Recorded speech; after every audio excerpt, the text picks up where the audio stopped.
Hello दोस्तों, आज हम उन फैक्टर्स के बारे में डिस्कस करेंगे जो फ्यूल प्राइसेस को अफेक्ट करते हैं और जानेंगे कि इंडिया में पहले फ्यूल प्राइसेस को कैसे डिसाइड किया जाता था एंड आज कैसे डिसाइड किया जाता है। एंड लास्ट में डिस्कस करेंगे क्या सच में फ्यूल के प्राइसेस डीरेगुलेटेड हैं, मतलब गवर्नमेंट का इन प्राइसेस पे कोई भी कंट्रोल नहीं है। तो मेरा नाम है सागर और आप देख रहे हैं फाइनेस्ट शिक्षा। चलिए शुरू करते हैं। इंडिया क्रूड ऑयल का सेकंड सबसे बड़ा इंपोर्टर है एंड इंडिया की ऑयल नीड्स का 82% बाहर से इंपोर्ट किया जाता है। तो सबसे पहला फैक्टर है price of crude oil in global markets. उससे पहले जानते हैं कि ये फ्यूल्स हम तक पहुंचते कैसे हैं।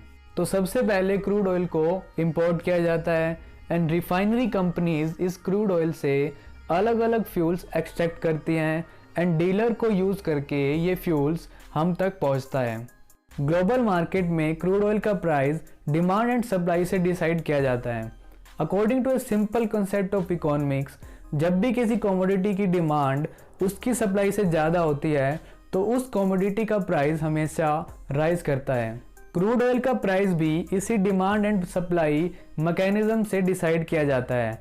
जब भी डिमांड सप्लाई से ज़्यादा होती है तो क्रूड ऑयल का प्राइस हमेशा राइज करने लगता है। 2020 में पेंडेमिक की वजह से फ्यूल डिमांड्स काफ़ी कम हो गई, जिसकी वजह से क्रूड प्राइसेस भी काफ़ी कम हो गए। यूएस में तो ऑयल प्राइसेस नेगेटिव भी देखने को मिले थे, लेकिन जैसे ही पेंडेमिक के बाद डिमांड राइज हुई, क्रूड ऑयल के प्राइसेस भी वापस राइज करने लगे। अब आप सोच रहे होंगे कि इंडिया में तो लॉकडाउन में भी ये प्राइसेस काफ़ी इंक्रीज हो रहे थे, तो इसका जवाब आपको वीडियो के नेक्स्ट सेगमेंट में मिलेगा। नेक्स्ट मेन फैक्टर है refining cost and dealer commission. Crude oil को इंपोर्ट करने के बाद रिफाइनरी कंपनीज इस क्रूड ऑयल को रिफाइन करती हैं, जिससे अलग अलग फ्यूल्स को एक्सट्रैक्ट किया जाता है एंड ये रिफाइनरी कंपनीज इस रिफाइनिंग प्रोसेस के लिए चार्ज करती हैं और ये फ्यूल्स डीलर तक पहुंचा दिया जाता है और ये फ्यूल सेल करने पे डीलर्स को कमीशन मिलता है। तो ये रिफाइनिंग कॉस्ट और डीलर कमीशन फ्यूल प्राइसेस को अफेक्ट करते हैं। Next main factor is excise duty and value added tax. As fuels अभी तक जीएसटी के अंडर नहीं आते तो सेंटर फ्यूल्स पे एक्साइज ड्यूटी चार्ज करता है एंड ये एक फिक्स्ड अमाउंट होता है जो फ्यूल प्राइसेस से अफेक्ट नहीं होता। इसके साथ साथ स्टेट्स भी वैट चार्ज करती हैं, that is value added tax, जो परसेंटेज की फॉर्म में होता है एंड फ्यूल प्राइसेस से अफेक्ट होता है। यही कारण है कि अलग अलग स्टेट्स में अलग अलग प्राइसेस देखने को मिलते हैं। इसके अलावा एक्सचेंज रेट भी फ्यूल प्राइसेस को काफ़ी अफेक्ट करती हैं। एज जितनी भी ट्रांजैक्शन होती हैं वो यूएस डॉलर में की जाती हैं, तो यूएस डॉलर जितना स्ट्रॉन्ग होगा इंडिया को फ्यूल के लिए उतना ही पे करना पड़ेगा। In nutshell, look at this price buildup. It includes the petrol price for dealers, excise duty, VAT and dealer commission and ये सब मिला के रिटेल प्राइस बनता है। एंड टिल 1 नवंबर हम 1 लीटर पे 100% से भी ज़्यादा टैक्स पे कर रहे थे।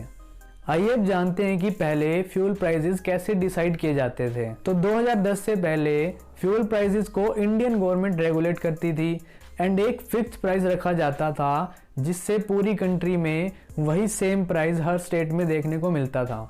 लेकिन 2010 में पेट्रोल प्राइसेस को डीरेगुलेट कर दिया गया, मतलब हर मंथ के 1st एंड 16th डे पे इंटरनेशनल प्राइसेस के अकॉर्डिंग फ्यूल प्राइसेस को सेट किया जाने लगा एंड 2014 में डीजल के प्राइसेस को भी डीरेगुलेट कर दिया गया। बट यहाँ प्रॉब्लम ये राइज हुई कि ग्लोबल प्राइसेस हमेशा फ्लक्चुएट करते रहते हैं, तो अगर ये प्राइसेस कम भी होते हैं तो इंडियन कंज्यूमर्स को 15 डेज के लिए वही सेट प्राइस पे करना पड़ता था। इसलिए 2017 में डायनेमिक प्राइसिंग सिस्टम को लॉन्च किया गया, जिसके बाद प्राइसेस को ग्लोबल मार्केट के अकॉर्डिंग हर रोज सुबह 6 बजे रिवाइज किया जाने लगा।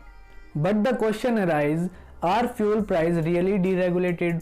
After losing the bypoll election next day government ने टैक्सेस को कुछ कम किया and as a Diwali gift बोल के अगेन एक नई फेक अचीवमेंट बुक की। जब क्रूड ऑयल के प्राइसेस इंक्रीज हुए तो गवर्नमेंट ने टैक्स इंक्रीज किए, लेकिन जब क्रूड ऑयल के प्राइसेस लॉकडाउन में नेगेटिव थे तब भी गवर्नमेंट ने टैक्सेस को इतना इंक्रीज किया कि इसका बेनिफिट लोगों तक पहुंचने ही नहीं दिया।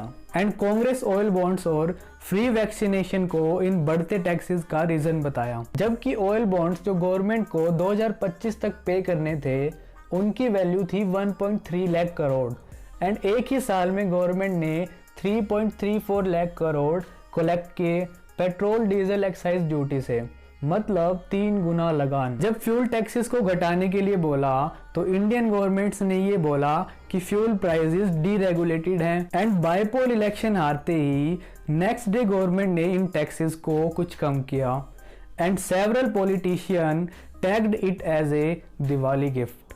सो what do you think, are fuel prices really deregulated? Tell me in the comment box. So if you like the video and want more such educational videos, do subscribe my channel and thank you for watching.